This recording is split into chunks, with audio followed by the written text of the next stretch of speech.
모든 좋은 것의 근원이 되시는 하나님 아버지, 지난밤도 평강 가운데 우리에게 쉼을 주시고 새날을 열어주시니 감사를 드립니다.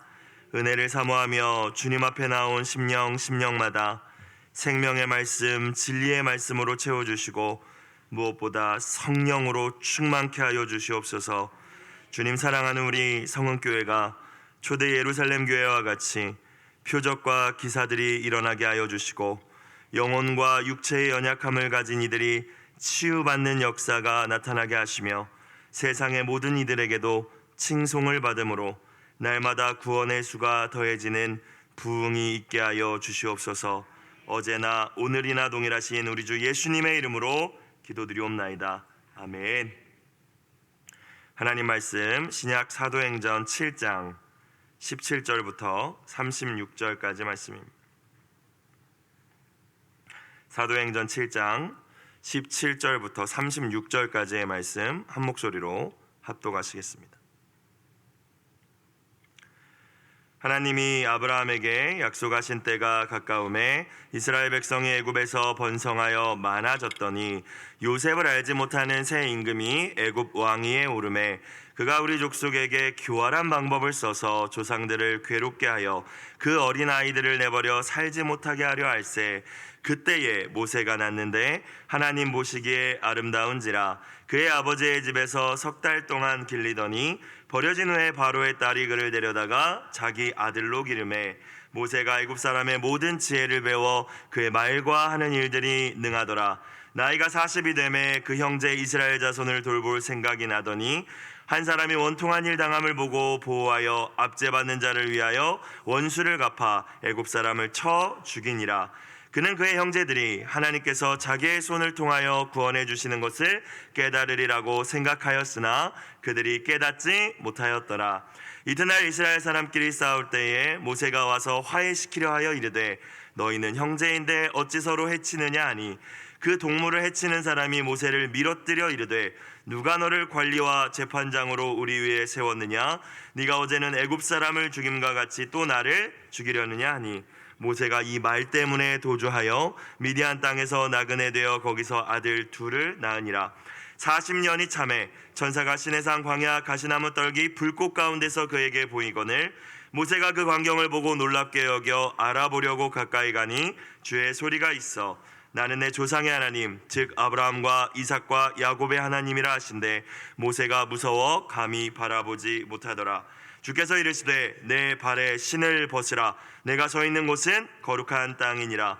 내 백성이 애굽에서 괴로움 받음을 내가 확실히 보고 그 탄식하는 소리를 듣고 그들을 구원하려고 내려왔노니 이제 내가 너를 애굽으로 보내리라 하시니라.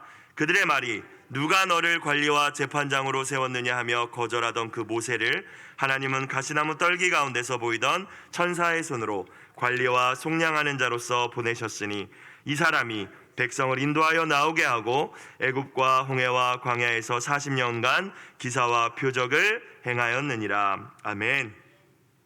이 아침 성령님이 주시는 기쁨과 평강이 이 자리에 계신 모든 분들과 함께 하시길 간절히 축복합니다.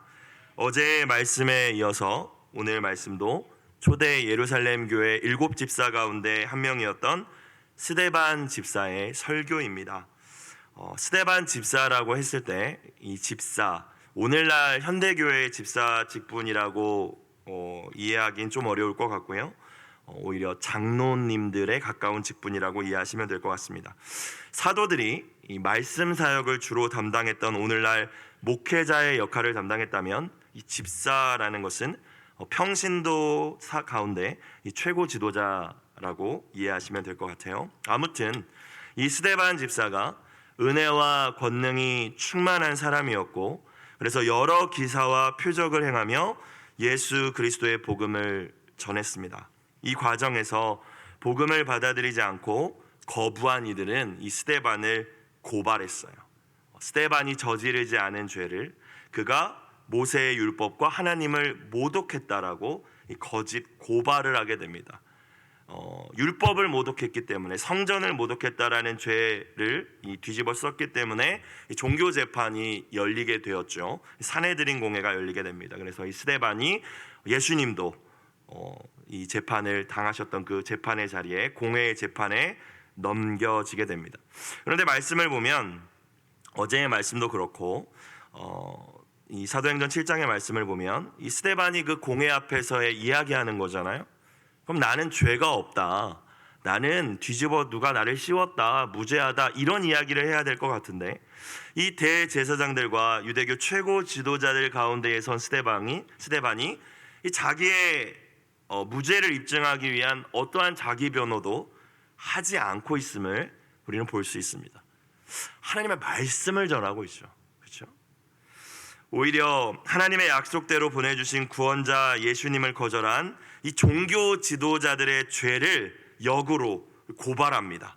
자신이 이제 피고가 되어서 기소되어서 재판을 치르는 자리에서 너희가 예수님을 거절한 것이 죄다, 회개하라 라고 외치는 거죠. 스데반은 이 구약의 말씀들, 이스라엘의 역사를 쭉 돌아봅니다. 하나님께서 이스라엘의 조상 아브라함을 부르신 시점으로부터 시작하여서 야곱과 그의 12아들이 기근을 피하여 애굽에 내려갔던 사건, 또 요셉이 구원자가 되어서 야곱의 가족들뿐만이 아니라 여러 민족들을 구원했던 이야기, 또 야곱이 죽어서 애굽에 묻힌 것이 아니라 가나안 땅 세겜에 장사된 내용, 이런 이야기들을 쭉 하죠. 여기까지가 어제의 말씀이었습니다. 오늘 말씀은 하나님께서 모세를 세우셔서 애굽의 노예살이 하던 이 이스라엘을 구원하신 이야기를 이제 스데반이 이어서 하고 있습니다. 이 모든 이야기들을 통하여 스데반이 궁극적으로 하고 싶었던 이야기는 모세라는 지도자를 세우셔서 구원의 역사를 베푸셨던 그 하나님께서는 예수 그리스도를 세우셔서 예수 그리스도를 통하여 온 인류를 죄와 사망의 노예 상태에서 해방하셨다. 또 과거 이스라엘이 모세를 거부했듯이, 그렇게 하나님이 세우신 구원자 모세를 거부했듯이 너희들이, 지금 종교 지도자들과 또 유대인들 너희들이 예수님을 거절하고 배척한 것이다, 너희가 회개해야 된다, 이야기를 이 스데반이 하고 있다라는 것이죠. 오늘 말씀 다시 보겠습니다. 17절. 하나님이 아브라함에게 약속하신 때가 가까움에 이스라엘 백성이 애굽에서 번성하여 많아졌더니. 자, 먼저 우리가 주목해야 될 표현은 하나님의 약속과 하나님의 때입니다. 여러분, 하나님께서 하나님의 나라 이스라엘을 세우시기 위하여서, 그 하나님의 계획을 위하여서 가장 먼저 하신 일은 아브라함이라는 한 사람을 부르시고 그에게 약속을 주신 일임을 믿습니다. 물론 다 이루어 주신 것이 아니라, 그냥 뿅 하고 그냥 이스라엘 나라를 세우신 것이 아니라 한 사람을 부르심으로부터 시작했고, 그 한 사람에게도 모든 것들을 그냥 즉각적으로 하나님께서 성취하신 것이 아니라 무엇을 주셨다고요? 약속을 주셨습니다. 그리고 이 아브라함에게 주셨던 약속 대부분은 그의 생전에 이루어지지 않았습니다. 하지만 역사와 우리 성경을 통하여서 알 수 있는 것은 하나님 그 약속의 말씀대로 반드시 다 성취하신 줄로 믿으시길 주의 이름으로 축복합니다. 그래서 하나님은 어떤 분이십니까? 약속하시고 반드시 성취하시는 분이심을 우리가 기억해야 된다는 것입니다. 여러분, 믿음이란 하나님이 나에게 주신 말씀을 약속으로 붙들고 기다리는 것이 저와 여러분이 가져야 할 참된 믿음임을 이 아침 다시 한번 깨달으실 수 있기를 주님의 이름으로 축복합니다. 어떤 찬양의 가사와 같이 우리는 기대하고 기도하며 기다리는 것이죠. 이것이 믿음인 것입니다. 조금 기도해보고 하나님 말씀과 관계없이 내가 다 결정해버리고 아니 왜 이렇습니까? 가 신앙이 아니라는 거예요. 하나님이 주신 말씀을 붙드는 거고, 그래서 그 말씀을 듣기 위해서 우리가 얼마나 사모하며 귀와 마음을 열어야겠습니까? 주신 말씀이 나에게 주신 약속이라면 붙들고 기도하며 기다리는 것입니다.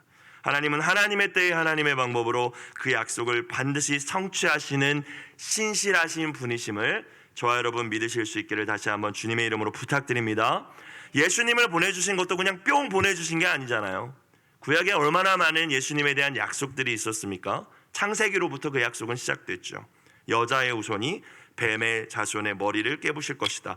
그 창세기의 말씀으로부터 시작된 예수 그리스도의 수많은 예언과 말씀들이 결국 2000년 전 이제 신약 시대가 시작되면서 예수님의 오심으로 성취되었고, 이제 다시 오실 것이라는 그 재림의 약속만 우리가 기다리고 있습니다.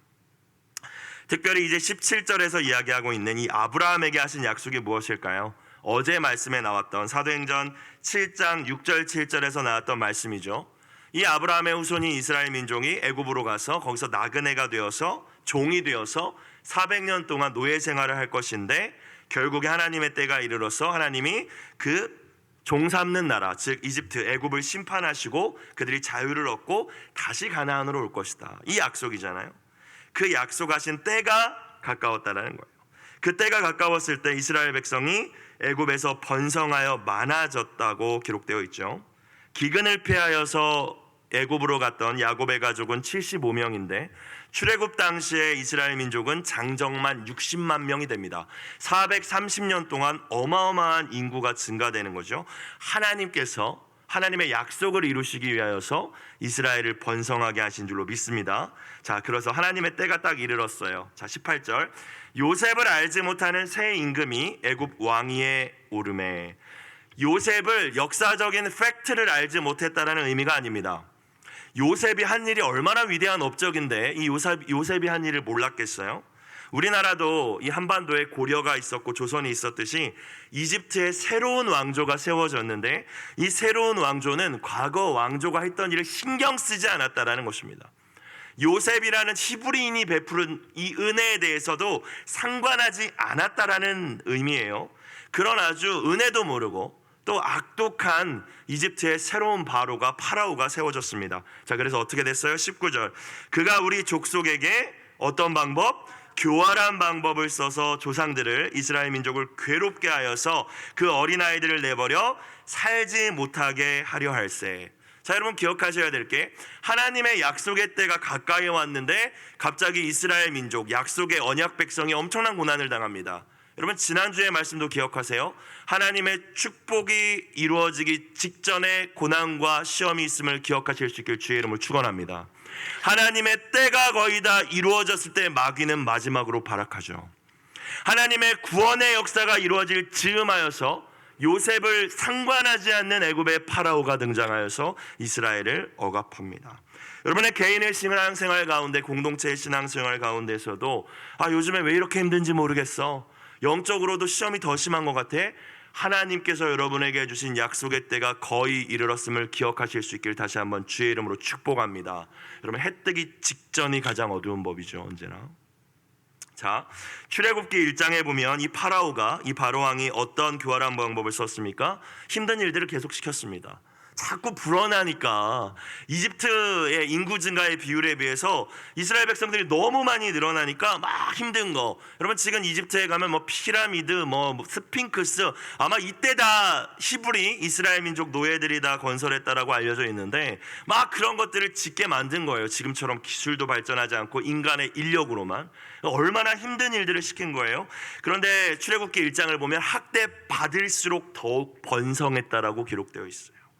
그러니까 이번엔 히브리 산파들을 부릅니다. 히브리인들 산부인과 의사들을 불러서 남자아이 태어나면 죽여라라고 명령하지만 이 히브리 산파들은 바로왕을 두려워하지 않고 하나님을 경외하여서 남자아이를 살리죠.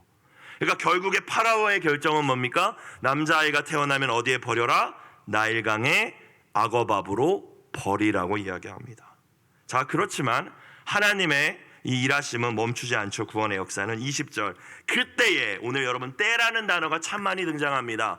특별히 여러분 인내하시는 가운데에서 도대체 하나님 내 기도는 언제 응답되는 것입니까? 하나님의 때가 언제입니까? 낙심한 분들 계시다면 오늘 특별히 말씀 가운데 때라는 말씀들 많이 등장하기 때문에 다시 한번 소망을 가지시길 주의 이름으로 축원합니다. 하나님의 때에 누가 태어났습니까? 모세가 태어났습니다. 하나님의 시간표가 이르러서 이제 모세가 났는데 하나님 보시기에 아름다운지라. 하나님 보실 땐 다 아름답죠. 하나님의 우리가 피조물이니까요. 자, 여기서 아름답다라고 특별히 표현하고 있는데요, 그 외모를 의미하는 것이 아닙니다. 하나님의 특별한 계획과 섭리 가운데 태어난 이 아이를 보시는 하나님의 마음과 시선을 표현한 거예요. 그래서 그의 아버지 집에서 석 달 동안 길렀다라고 스데반이 이야기를 하죠. 레이지파였던 아므람과 어머니 요게벳 사이에서 이 모세가 태어납니다. 하나님의 특별한 계획과 섭리 가운데 있었던 아이였죠, 모세는. 자, 그런데 하나님만이 모세를 아름답다라고 여기신 것이 아니라 이 부모도, 특별히 어머니 요게벳도 이 사실을 알고 있었습니다. 출애굽기 2장을 보시면 이렇게 나와 있어요. 그 여자가, 요게벳이죠, 임신하여 아들을 낳으니 그가 잘생긴 것을 보고 3달 동안 그를 숨겼으나, 바로 왕의 명령을 지키지 않으면 온 가족 몰살입니다. 아들 태어났어요? 나일강에 버려야 돼요. 가슴 찢어지지만. 그런데 잘생긴 것을 보고 3달 동안 숨겼다고 해요. 여러분, 자기 자식 잘생기지 않았다고 생각하는 부모가 어디 있겠습니까? 여러분, 외모를 의미하는 게 아닙니다. 아까 말씀드렸듯이 하나님 보시기에 아름답다라는 표현과 마찬가지로 이 부모가 모세를 보면서 그의 외모를 보는 것이 아니라 이 모세를 통하여서 이루실 하나님의 구원의 섭리를 발견했다라는 말씀임을 믿으실 수 있기를 주님의 이름으로 축원합니다. 그걸 보고 숨겼다라는 거예요. 목숨 걸고. 우리 가족이 다 몰살, 이 모세 아이 하나 죽이고 사는 문제가 아니라 지금 얘 형 아론도 있고 딸 미리암도 있는데 우리 가족 다 죽을 위험에 있는데 하나님의 계획이 있음을 내가 알아보고 이 모세를 숨겼다라는 말씀입니다. 그래서 히브리서 기자는 이 모세의 부모도 믿음으로 모세를 숨겼다라고 이야기를 하죠. 여러분, 이 말씀에서 우리가 무엇을 발견할 수 있습니까? 특별히 부모된 여러분들, 무엇을 우리가 붙잡아야 될까요? 우리가 부모로서 하나님께서 우리에게 선물로 주신 자녀들에게 반드시 부모로서 해야 될 일 가운데 하나는 우리 자녀들을 향한 하나님의 특별한 계획과 섭리를 발견해야 될 줄로 믿습니다. 하나님의 눈을 가져야 돼요. 하나님의 눈을 가지고 자녀를 바라보는 것, 그것이 우리가 우리의 자녀들에게 해야 할 하나님이 부여하신 사명임을 깨달으실 수 있길 주님의 이름으로 축원합니다. 세상의 눈이 아니라 하나님의 눈으로, 하나님이 그 계획 가운데 섭리 가운데 태어난 모세를 보고 아름답다 하신 것처럼, 모세의 부모가 그를 보고 아름답다 했던 것처럼 그렇게 그 눈으로 우리의 자녀를 바라보는 것이죠. 여러분, 현재 내 자녀의 미약함을 보면서 실족하셨습니까? 환경의 어려움 때문에 기도조차 포기하시고 싶으십니까? 그걸 보는 것이 아니라 신실하신 하나님의 섭리를 신뢰하며 하나님께서 나의 자녀를 바라보시듯 그 눈을 가지고 우리의 자녀들을 아름답게 볼 수 있는 그 눈이, 그 하나님의 눈이 저와 여러분 가운데 있기를 주의 이름으로 축원합니다. 물론 그렇게 바라보는 것에서 그치는 것이 아니라 기도해야겠죠. 21절, 버려진 후에, 버려진 것이 부모가 버린 게 아니라 갈대 상자에 이제 아이를 담아서 이제 나일강에 띄우죠. 바로의 딸이 그를 데려다가 자기 아들로 기름해. 하나님의 기가 막힌 또 구원의 역사였죠. 하필 그 갈대 상자가 떠내려가던 타이밍에 그곳에 그 바로 왕의 딸, 결혼하지 않은 공주가 나와서 목욕하다가 발견하잖아요.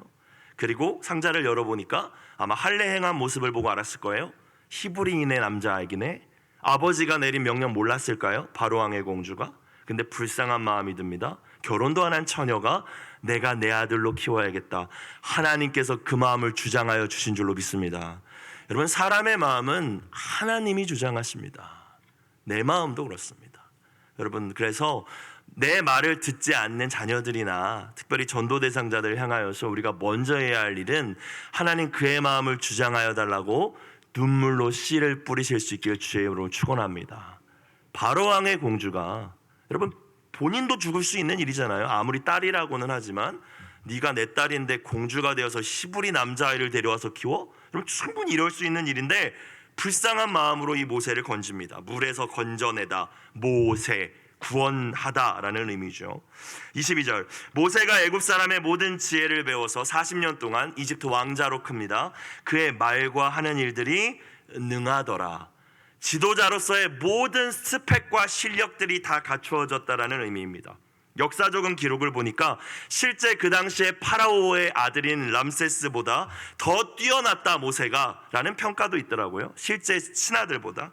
세상의 관점으로 볼 때 이제 모세가 정말로 하나님의 구원의 역사를 위한 지도자로 쓰임받기에 딱 갖추어진 것 같은 모습인데 하나님이 보실 때는 아니었습니다. 왜냐하면 하나님을 의지함이 없었거든요. 23절 봅시다. 나이가 40이 되매 그 형제 이스라엘 자손을 돌볼 생각이 나더니, 성경은 구체적으로 어떻게 모세가 자신의 출생의 비밀을 알게 되었고 그가 어떻게 이스라엘을 구원할 생각을 품었는지에 대한 설명이 등장하진 않지만 어찌되었건 자신의 출생의 비밀을 알고 자신이 유대인이라는 것도 알고 그래서 고통받는 노예 백성 이스라엘 민족을 향한 동족을 향한 마음이 불일 듯이 일어나게 되었을 것이라고 우리는 생각해 볼 수 있을 거예요. 그리고 히브리서의 말씀처럼 믿음을 가지고 더 이상 바로왕의 공주로 안락한 삶을 사는 것이 아니라 나의 동족과 함께 고난을 당해야겠다 결심하게 되죠. 그런데 문제는 하나님의 능력을 의지하지 않았다는 거예요.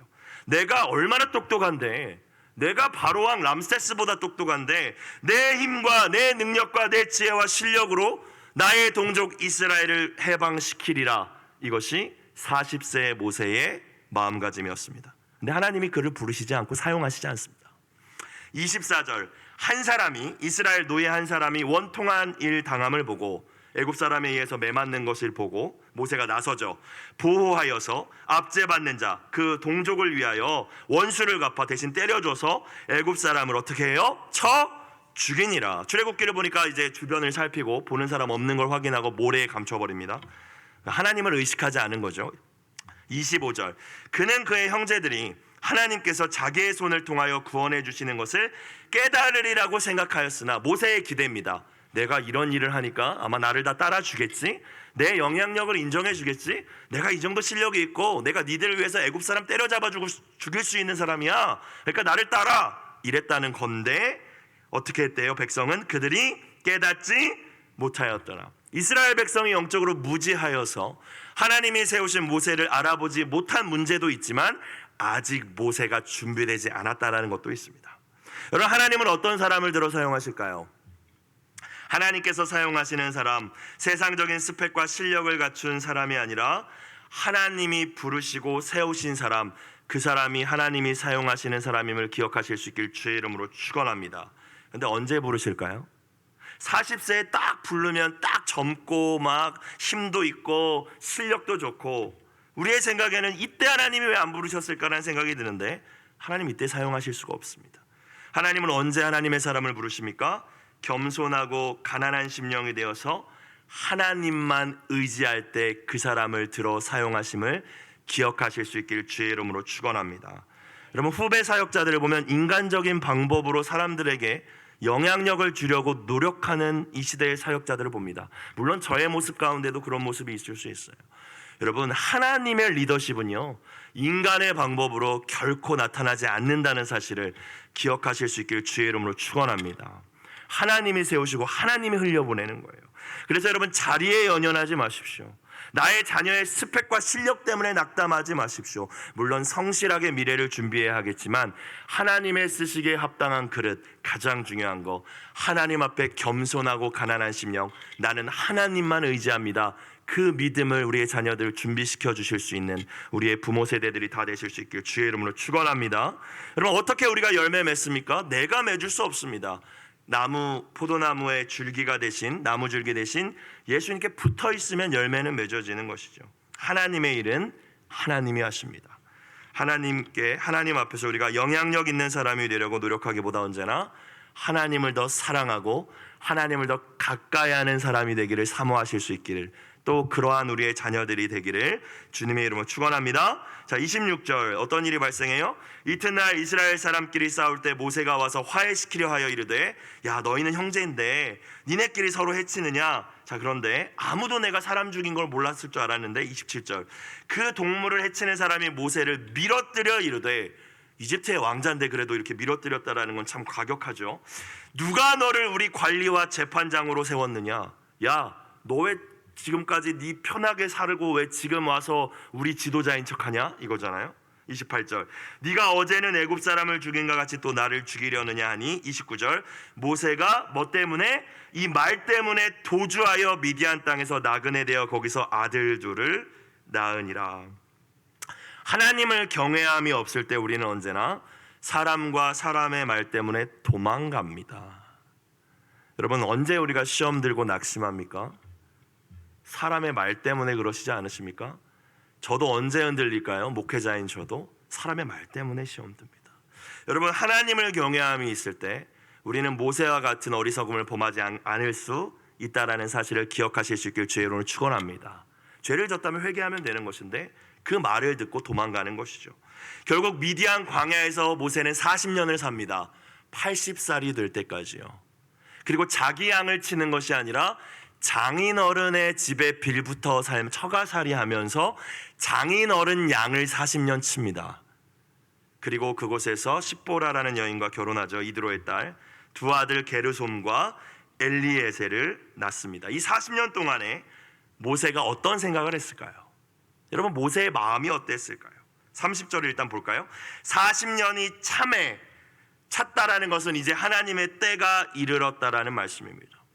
모세를 낮추셔서 다 비워내시기까지의 시간이 다 되었다라는 말씀이죠. 천사가 시내산 광야의 가시나무 떨기 불꽃 가운데서 그에게 보이거늘. 40년간 도망자 신분으로 광야의 양치기로 처가살이했던 모세는 하루하루 아마 죄책감으로, 후회로, 원망으로, 소망 없음으로 살았을 것입니다. 내가 그렇게 많이 공부했는데 내가 이렇게 살려고 내가 그렇게 공부했나? 내가 그렇게 많은 실력이 있는데 내가 이렇게 내 인생 허비하려고 내가 그렇게 살았나? 그런 생각만 하면서 살지 않았겠어요? 무슨 기쁨이 있었겠습니까? 그러면서 아무것도 의지할 수 없고 이제는 다 노로에 이르러서 자신의 건강조차 의지할 수 없는 그 상태가 되었을 때, 리더십 넘치고 말도 잘하고 그럴 때가 아니라 이제는 말도 변변치 않은 그런 80세 노인이 되었을 때 하나님께서 그때 모세를 부르시는 줄 믿으시길 주의 이름으로 축원합니다. 여러분, 하나님의 역사는 언제나 우리가 하나님 나는 아무것도 아닙니다라고 고백하는 그 시점으로부터 하나님의 놀라운 역사와 구원의 역사는 시작된다는 사실을 기억하실 수 있길 주의 이름으로 축원합니다. I'm nothing이죠. 그때 하나님께서 널 쓰시겠다. 내가 너의 everything이 되어줄게 라고 말씀하십니다. 하나님께서 여러분을 사용하시기를 원하십니까? 내가 아무리 기다려도 하나님의 때가 도대체 언제인지 모르고 답답하십니까? 하나님 앞에서 가난한 심령으로 나는 아무것도 할 수 없다고, 하나님 없으면 난 단 하루도 살 수 없다고 고백하실 때에 하나님께서 여러분에게 놀라운 구원의 역사를 맡겨주실 줄로 믿습니다. 31절, 모세가 그 광경을 보고 놀랍게 여겨 알아보려고 가까이 가니 떨기나무에 불이 붙었는데 타서 사라지지 않는 거예요. 그래서 모세가 가까이 가서 이걸 지켜보죠. 모세야 모세야 부르십니다. 출애굽기를 보니까 32절, 나는 너의 조상의 하나님 즉 아브라함과 이삭과 야곱의 하나님이라 하신데 모세가 무서워 감히 바라보지 못하더라. 33절은 같이 읽습니다. 시작. 주께서 이르시되 내 발에 신을 벗으라. 내가 서 있는 곳은 거룩한 땅이니라.